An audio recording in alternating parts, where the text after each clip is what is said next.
తెరాస తీర్థం పుచ్చుకున్న తెలంగాణ తెలుగుదేశం ఎమ్మెల్యేలు ఎర్రబెల్లి దయాకర్ రావు, వివేకానంద, ప్రకాష్ గౌడ్లను పార్టీ నుంచి సస్పెండ్ చేసినట్లు తెదేపా జాతీయ కమిటీ అధ్యక్షుడు చంద్రబాబు తెలిపారు. ఈ మేరకు తెలంగాణ శాసనసభాపతి మధుసూదనాచారికి రాసిన లేఖలో వివరించిన ఆయన, తెలంగాణ తెదేపా శాసనసభాపక్ష నేతగా రేవంత్ రెడ్డిని నియమిస్తున్నట్లు పేర్కొన్నారు. పార్టీ వ్యతిరేక కార్యకలాపాలకు పాల్పడినందుకు గాను ఈ ముగ్గురిని సస్పెండ్ చేస్తున్నట్లు చంద్రబాబు లేఖలో తెలిపారు.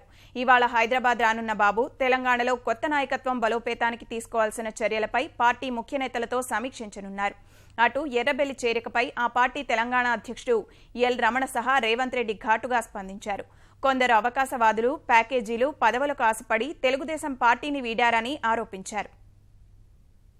కొద్దిమంది నాయకులు ఒత్తిడికి లొంగో, అమ్ముడుపోయో, లేకపోతే ఇతరత్ర వ్యక్తిగతమైన అవసరాల కోసం ఏదైనా పార్టీ ఫిరాయించుండొచ్చో, ఎవరు ఏ పరిస్థితుల వల్ల ఎవరు పార్టీ ఫిరాయించారో నేను నిర్ధారించలేను. కానీ జరుగుతున్న సంఘటనలు, పరిణామాలు మాత్రం తెలంగాణ సమాజానికి మంచిది కాదు.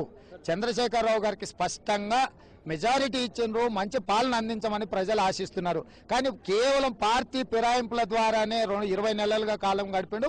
ఇప్పుడు కూడా అలాంటి అనైతిక చర్యలకే పాల్పడుతున్నాడు. కాబట్టి చంద్రశేఖరరావు గారు తను చేస్తున్న చర్యలకు ఖచ్చితంగా భారీ మూల్యాన్ని చెల్లించక తప్పదు.